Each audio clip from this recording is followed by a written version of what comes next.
नमस्कार, मैं हूं आपके साथ अनुराग मुस्कान। सोने से पहले जाग जाइए, अपनी आवाज को अंजाम तक पहुंचाने के लिए घंटी बजाइए। नंबर आप जानते ही हैं 8422840000 और इस नंबर पर जैसे ही आप मिस्ड कॉल देते हैं आपको एक मैसेज मिलता है। मैसेज में एक लिंक होता है, लिंक को जैसे ही आप छूते हैं, क्लिक करते हैं, आपको वीडियो रिकॉर्ड करने की सुविधा मिलती है और ये वीडियो मैसेज रिकॉर्ड करके आप हमें जरूर भेजिए। हम रोज अपने कार्यक्रम में आपकी वो राय दिखाते हैं। तो आज बात शिक्षा और परीक्षा और स्कूली दाखिले के चक्र में फंसे इंडिया की। यहां देश भर में नकल और फर्जी रिजल्ट का हाहाकार तो आप देख ही रहे हैं। बिहार में कुछ देर पहले ही एबीपी न्यूज की रिपोर्ट पर 8 विषय के टॉपर को अरेस्ट कर लिया गया है। उन पर गलत तरीके से नंबर पाने का आरोप है, जबकि बिहार सरकार का दावा था कि ईमानदारी से परीक्षा करवाने की वजह से 12 लाख छात्रों में से 8 लाख छात्र फेल हो गए। ऐसे में देश के सामने सबसे बड़ा सवाल क्या है? सवाल यह है कि वो करे तो क्या करे। बच्चों की शिक्षा के लिए जाएं, पेरेंट्स तो कहां जाएं? इस धर्म संकट से रास्ता दिखाने वाली रिपोर्ट हमने तैयार की है। देखिए, समझिए और घंटी बजा दीजिए। अंग्रेजी स्कूल यानी निजी स्कूल यानी बेहतर भविष्य, सरकारी स्कूल यानी हिंदी मीडियम स्कूल, सरकारी स्कूल यानी भविष्य बेकार। समाज में एक धारणा बन गई है, निजी स्कूल में पढ़ा लो, बच्चा खरगोश की तरह भागेगा, और बच्चा सरकारी स्कूल में पढ़ लिया तो उसका भविष्य कछुए की तरह सरकेगा। लेकिन कुछ ऐसा हुआ है जिससे खरगोश समझे जाने वाले महंगे निजी स्कूल हार गए। कुछ ऐसा हुआ है जिससे कछुआ समझे जाने वाले सस्ते सरकारी स्कूल जीत गए हैं।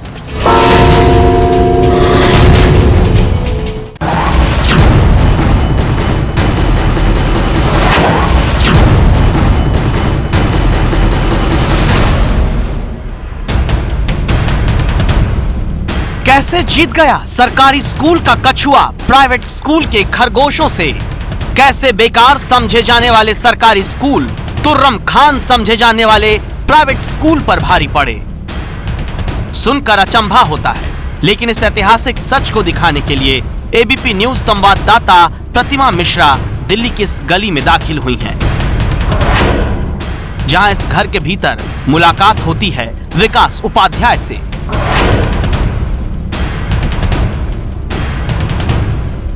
विकास की कहानी आज बताएगी कैसे समाज में प्राइवेट स्कूलों को सरकारी स्कूलों के मुकाबले बेहतर समझने की धारणा टूटी है।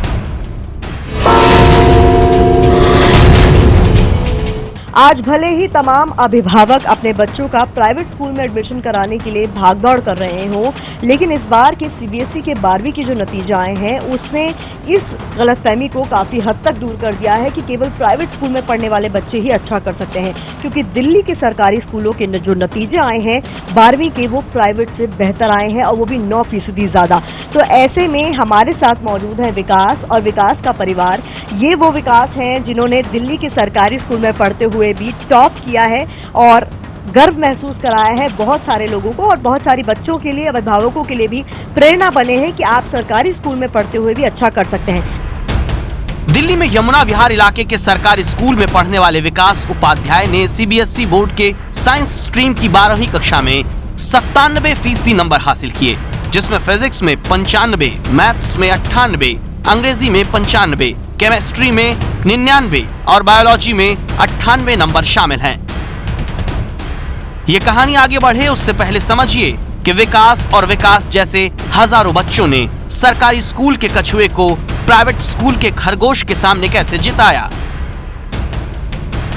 दिल्ली में इस बार सीबीएसई के 12वीं के नतीजों में सरकारी स्कूल के बच्चे प्राइवेट स्कूल के बच्चों से कहीं आगे रहे। जहां दिल्ली में महंगे प्राइवेट स्कूल के 79% बच्चे ही 12वीं में पास हो पाए, तो उनके मुकाबले सरकारी स्कूल के 88% बच्चे 12वीं में पास हुए हैं। यानी प्राइवेट स्कूल के मुकाबले सरकारी स्कूल 9% ज्यादा कामयाब हुए। ये चमत्कार कैसे हुआ? कैसे सरकारी स्कूल के बच्चे महंगे प्राइवेट स्कूल की चकाचौंध वाली 5 स्टार टाइप पढ़ाई पर भारी पड़े? सुनिए दिल्ली के सरकारी स्कूल के टॉपर विकास की जुबानी।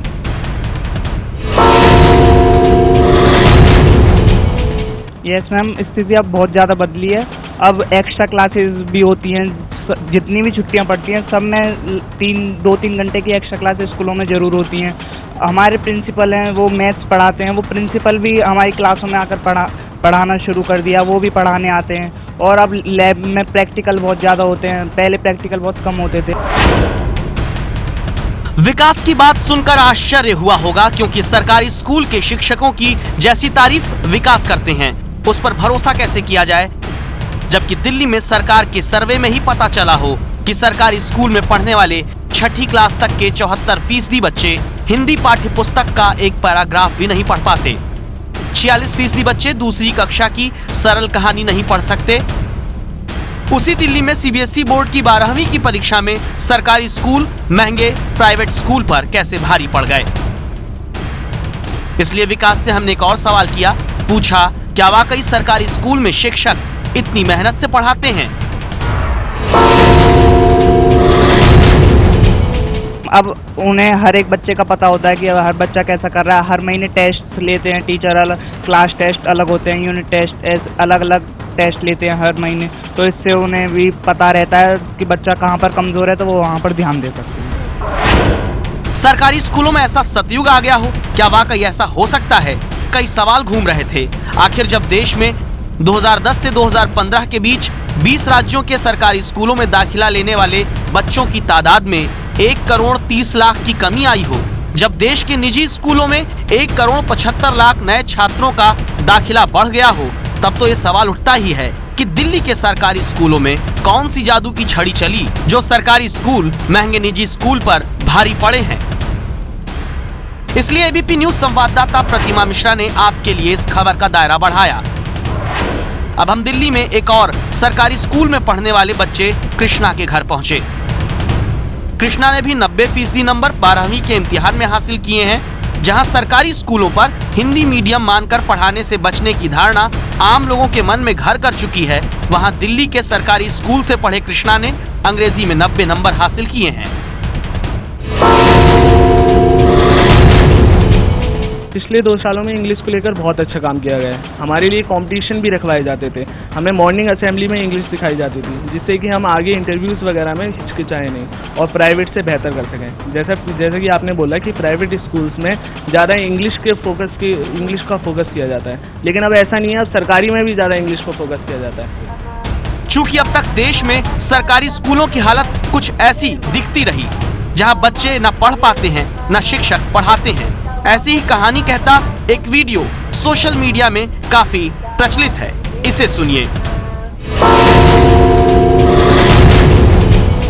जब से चढ़ा भगोना प्राइमरी स्कूले माँ कहाई गावा चूल्हे माना 10 बजे जब सरजिया संगमा 10 मोबाइल 10 बजे जब सरजी वह संगमा 10 मोबाइल घंटा घंटा भैया ओ घंटा घंटा भई बात हुई स्कूले माँ कहाई गावा चूल्हे माना। इसीलिए तो सवाल उठता है कि दिल्ली में ऐसा क्या हुआ जो सरकारी स्कूल में पढ़ने वाले बच्चों ने प्राइवेट स्कूल के बच्चों को पीछे कर दिया। दिल्ली में 1024 सरकारी स्कूल हैं, जिनमें से 554 स्कूलों में 90% से ज्यादा नंबर लाने वाले छात्र पास हुए। दिल्ली सरकार के राजकीय प्रतिभा विकास विद्यालय, जहां टेस्ट के जरिए दाखिला होता है, वहां तो 99.7% छात्र 12वीं के इम्तिहान में सफल हुए हैं। दिल्ली के सरकारी स्कूल में कैसे चमत्कार हुआ, इस बात को समझने के लिए एबीपी न्यूज संवाददाता प्रतिमा मिश्रा दिल्ली के डिप्टी सीएम और शिक्षा महकमा संभालने वाले मनीष सिसोदिया के पास पहुंची। पूछा कैसे राजधानी के सरकारी स्कूल प्राइवेट स्कूल के मुकाबले बेहतर नतीजा देने की हालत में आए। मेजर स्टेप्स हमारे थे। सबसे पहले तो मैंने देखा कि बजट बहुत कम था, तो हमने बजट बढ़ाया। ऑफ कोर्स कुछ चीज़ों का बजट कटा होगा उसके बाद, लेकिन हमने आते ही सरकार में बजट दोगुना किया और आज हम लगभग 1/4 बजट दिल्ली का सरकार का एजुकेशन पे खर्च करते हैं। दिल्ली एकमात्र राज्य है देश में जहां 1/4 बजट एजुकेशन पे खर्च होता है। मनीष सिसोदिया सच कह रहे हैं, क्योंकि दिल्ली सरकार का कुल बजट जहां 48,000 करोड़ था, उसमें शिक्षा के लिए 11,300 करोड़ रुपए रखे गए। लेकिन सवाल ये है, क्या सिर्फ शिक्षा के लिए बजट बढ़ाने से सरकारी स्कूलों का स्तर प्राइवेट स्कूल से बेहतर हो सकता है? क्योंकि बिहार में शिक्षा के लिए कुल बजट का 17% खर्च किया गया, लेकिन वहाँ तो बिहार बोर्ड के 12वीं के इम्तिहान में 12 लाख में से 8 लाख छात्र फेल हो गए। तो क्या दिल्ली में सरकारी स्कूलों की कछुआ छाप इमेज को सुधारने के लिए कुछ और प्रयास हुए? शिक्षा मंत्री मनीष सिसोदिया बताते हैं कैसे उन्हें एबीपी न्यूज के शो राम राज्य में फिनलैंड की शिक्षा व्यवस्था देखने के बाद एक आइडिया आया। बिल्कुल एबीपी न्यूज़ पर मैंने देखा था और मैं उस प्रोग्राम में भी था आपके, और ऐसे भी ये दुनिया में जाहिर है कि फिनलैंड में दुनिया की सबसे अच्छा एजुकेशन सिस्टम चलाते हैं वो लोग। मैं उसको समझने गया, मैं अपने प्रिंसिपल्स को, मैं कुछ ऑफिसर्स को भी लेके गया था अपने डिपार्टमेंट के, उन्होंने भी उसको देखा, वहां से आके कुछ अच्छी चीजें हमने इम्प्लीमेंट की कि एक्टिविटी ओरिएंटेड लर्निंग कैसे हो। हम सिर्फ किताबी पढ़ाई करवाते रहते हैं अपने स्कूलों, और बच्चा बोर होता रहता है, तो उसको एक्टिविटी ओरिएंटेड लर्निंग में कैसे बदला जाए, ये फिनलैंड से सीखने की जरूरत है और पूरे देश को सीखने की जरूरत है। हमने दिल्ली में उसके काफी प्रयोग किए हैं पिछले 2 साल में। हम टीचर को एक थर्ड ग्रेड कर्मचारी नहीं मान सकते, टीचर पायलट है एजुकेशन का, हमें टीचर पे ध्यान देना पड़ेगा। तो ये सारी चीजें हमने वहां से इम्प्लीमेंट की। फिनलैंड का नाम दुनिया में क्यों शिक्षा व्यवस्था के लिए हमेशा सबसे ऊपर लिया जाता है, ये भी आपको बता देते हैं। फिनलैंड में शिक्षा का जोर परखने पर नहीं, सिखाने पर होता है। शिक्षकों को पढ़ाई के लिए नए प्रयोग करने की आजादी होती है। कोई प्राइवेट स्कूल वहाँ नहीं। वहाँ धीमी गति से सीखने वाले बच्चों के लिए खास स्कूल होते हैं। बच्चों को हर घंटे पढ़ाई में से 15 मिनट खेल के मैदान में गुजारने होते हैं। फिनलैंड का शिक्षा मॉडल समझने के बाद दिल्ली के सरकारी स्कूलों की हालत सुधारने के लिए मनीष सिसोदिया ने कई प्रयोग किए, खासकर शिक्षकों को लेकर। कई प्रिंसिपल और टीचर को कैम्ब्रिज यूनिवर्सिटी से लेकर सिंगापुर और फिनलैंड तक भेजकर खास ट्रेनिंग कराई। ऐसी ही ट्रेनिंग करके लौटी मैथिली बेक्टर से हम मिले, जो दिल्ली के सर्वोदय विद्यालय की प्रिंसिपल रही हैं। मैथिली बताती हैं कैसे दिल्ली के सरकारी स्कूलों में शिक्षा का स्तर सुधारने की कोशिश शुरू हुई थी। एक लर्निंग गैप की समस्या काफ़ी रैम्पेंट थी और 9th स्टैंडर्ड में बहुत हाई रेट ऑफ फेलियर्स थे।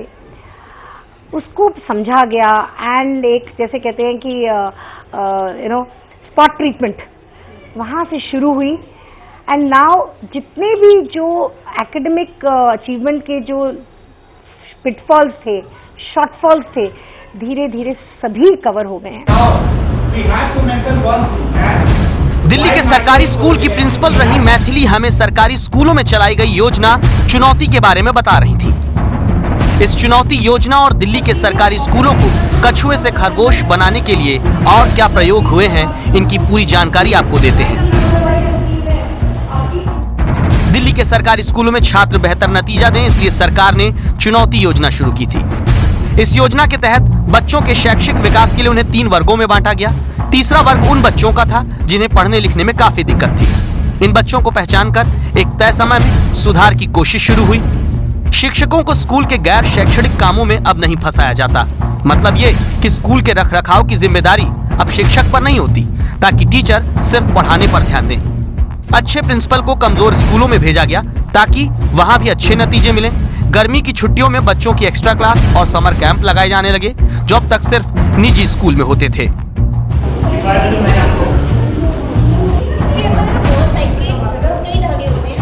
अब भी ये सवाल था, क्या सिर्फ इन्हीं प्रयोगों के कारण दिल्ली के सरकारी स्कूल बेहतर हुए हैं? इस बात को और बारीकी से समझने के लिए हम शिक्षाविद रुक्मणी बनर्जी के पास पहुंचे, जो दिल्ली में एजुकेशन सिस्टम पर गहनता से नजर रखती हैं। इनसे राजधानी के स्कूलों में आए बदलावों पर बात की। रुक्मणी सरकारी स्कूलों में एक और अहम प्रयोग के बारे में बताती हैं, जो दिल्ली में हुआ। तो ये मेंटर टीचर्स ऐसा एक कार्डर बना है, हर एक के पास 5 स्कूल है, तो बहुत ज़्यादा स्कूल्स भी नहीं है। और मेंटर टीचर्स का यही रोल है कि वो स्कूलों में जाएं और स्कूलों में जो भी टीचिंग लर्निंग में मदद की ज़रूरत हो, वो स्कूल के साथ लगकर काम करें। इससे एक और फ़ायदा होता है कि वाइड स्प्रेड जो भी प्रॉब्लम्स हैं, वो ये 200 लोग एक जगह पे ला सकते हैं और उनकी समीक्षा हो सकती है, उनका डिस्कशन हो सकता है, और फिर जो भी निर्णय लिया जाता है फिर वापस जाकर स्कूल में नॉट ओनली इंस्ट्रक्शंस भेजे जाएं, बट उनके हाथ पकड़ने के लिए भी लोग हों।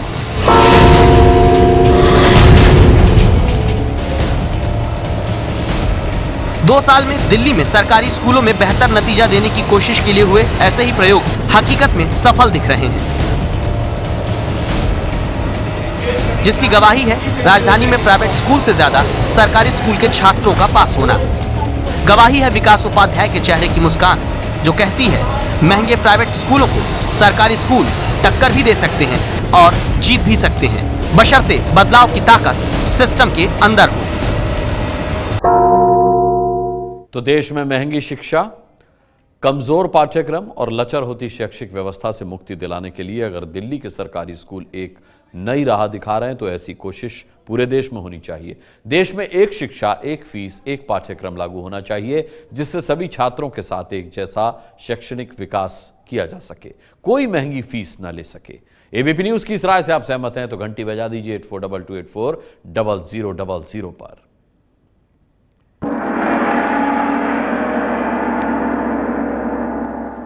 घंटी जरूर बजाइएगा क्योंकि आपके घंटी बजाने का बहुत बड़ा असर होता है। जैसे अब अगली स्टोरी हम आपको दिखा रहे हैं वो आप ही के घंटी बजाने का असर है। दिल्ली के कूड़ा संकट पर हमने आपको आंखें खोल देने वाली रिपोर्ट दिखाई थी जिस पर हाई कोर्ट ने संज्ञान लिया था। एबीपी न्यूज को दिल्ली सरकार के खिलाफ जांच का अधिकार दिया। आज हमने हाई कोर्ट में अपनी जांच रिपोर्ट भी रखी जिसके बाद कोर्ट ने सरकार और एमसीडी दोनों पर सख्ती दिखाई है। पीएमओ तक से दखल देने को इस विषय में कहा है। पूरी रिपोर्ट देख लीजिए। आपकी बजाई घंटी दिल्ली हाई कोर्ट ने सुनी। एबीपी न्यूज को दिए सरकार की जांच के अधिकार। टीवी पत्रकारिता के इतिहास की अभूतपूर्व घटना। सरकार से ज्यादा एबीपी न्यूज पर किया भरोसा। 30 मई को रात 10 बजे घंटी बजाओ में हमने दिल्ली में हर तरफ फैले कूड़े पर बड़ी रिपोर्ट दिखाई थी। कूड़ा साफ करने की खामियों का खुलासा किया था। कूड़े पर सरकारी दावे बुरी तरह झूठे साबित हुए थे। रिपोर्ट को दिल्ली की चीफ जस्टिस गीता मित्तल और न्यायाधीश सी हरिशंकर ने देखा। अगले दिन खुद अदालत में मुद्दा बनाया। डेंगू चिकनगुनिया के केस की सुनवाई के दौरान अदालत में एनडीएमसी और सरकार के वकील अधिकारियों को रिपोर्ट दिखाई।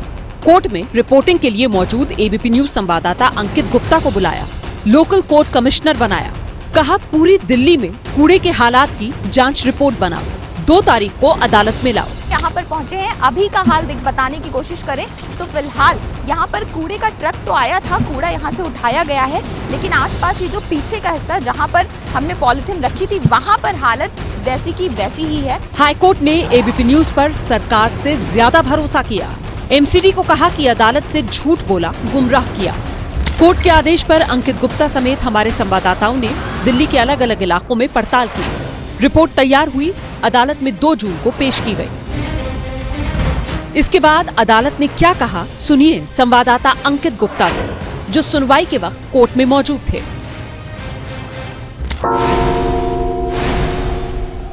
रिपोर्ट देखने के बाद में दिल्ली हाई कोर्ट ने टिप्पणी करते हुए कहा कि ये हालात तो शर्मनाक है, क्यों ना एमसीडी के उन अधिकारियों के खिलाफ कार्रवाई की जाए जिन्होंने कोर्ट में झूठे हलफनामे दिए हैं। और उसके बाद में कोर्ट ने तीनों नगर निगमों के डिविजनल कमिश्नर को शो कॉज नोटिस जारी कर जवाब मांगा कि क्यों ना उनके खिलाफ कोर्ट की अवमानना के तहत मुकदमा चलाया जाए। कोर्ट के सामने एमसीडी के वकीलों के पास जवाब नहीं था। वो बोले जज साहब हम शर्मिंदा हैं। आगे और क्या हुआ बताएंगी इस रिपोर्ट की मुख्य रिपोर्टर अंजलि सिंह। कोर्ट में सुनवाई के दौरान एबीपी न्यूज की रिपोर्ट की हर छोटी से छोटी बात को बेहद गंभीरता से लिया गया। कोर्ट ने पुराने आदेशों का हवाला देते हुए एमसीडी को फटकार लगाई और कहा कि इन आदेशों पर कोई कार्रवाई नहीं की गई। यही वजह है कि आज दिल्ली की जनता कूड़े के ढेर के बीच जीने को मजबूर है। हाईकोर्ट ने सख्त लहजे में कहा कि दिल्ली में डेंगू और चिकनगुनिया के मामले सामने आने शुरू हो गए हैं, पर एमसीडी गंभीर नहीं है। कोर्ट ने कहा कि एबीपी न्यूज की दोनों रिपोर्ट दिखाती हैं कैसे उसके और सुप्रीम कोर्ट के आदेश का खुलेआम उल्लंघन हो रहा है। हाईकोर्ट ने यहाँ तक कह दिया कि एमसीडी को क्रेडिट लेना चाहिए कि उसने भारत में चिकनगुनिया को बढ़ावा दिया है।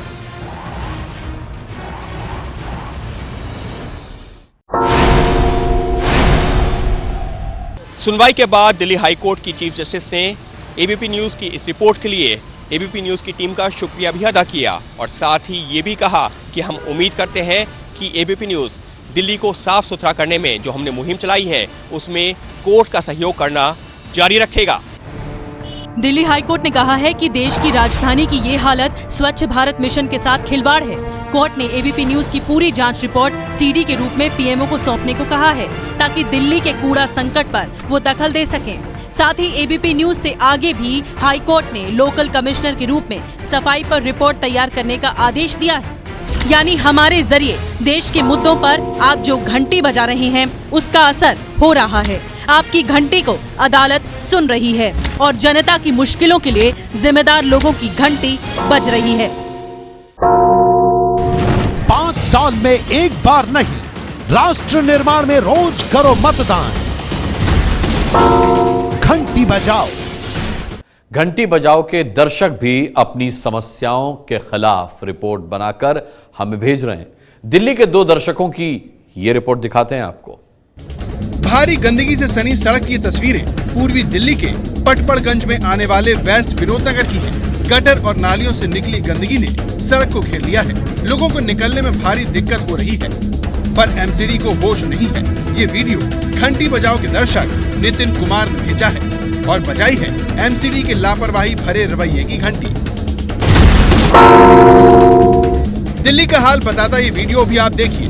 उत्तरी दिल्ली के टिकरी कला के नीलवाल गांव से ये वीडियो डीके भारद्वाज ने हमें भेजा है, जिनका कहना है कि नालियों का पानी इसी तरह सड़क पर भरा रहता है, मच्छर पनप रहे हैं। इसकी शिकायत उन्होंने एमसीडी से लेकर एलजी दफ्तर तक भेजी, पर सुनवाई नहीं हुई। इसीलिए अब हम पर भरोसा करते हुए अपनी समस्या की घंटी दर्शक ने बजाई है।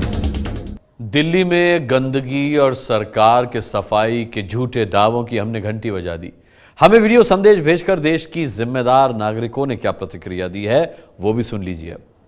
भारत सरकार जो स्वच्छ भारत अभियान के तहत 0.5% का सेस चार्ज करती है, क्यों ना उसमें से कुछ पैसों का पार्कों के अंदर मशीन लगाई जाए, जिससे सूखे पत्तों से कंपोस्ट बने और कूड़ा करकट भी कम हो। दिल्ली हाई कोर्ट का बहुत बहुत धन्यवाद, जिसने एबीपी न्यूज़ को यह निर्देश दिया कि इसकी जांच आप करोगे और दिल्ली हाई कोर्ट को रिपोर्ट सौंपोगे। ऐसा पहली बार हुआ। 8422840000 पर मिस्ड कॉल देकर आप भी हमें अपना वीडियो संदेश भेज सकते हैं। ये है एबीपी न्यूज़, आपको रखे आगे।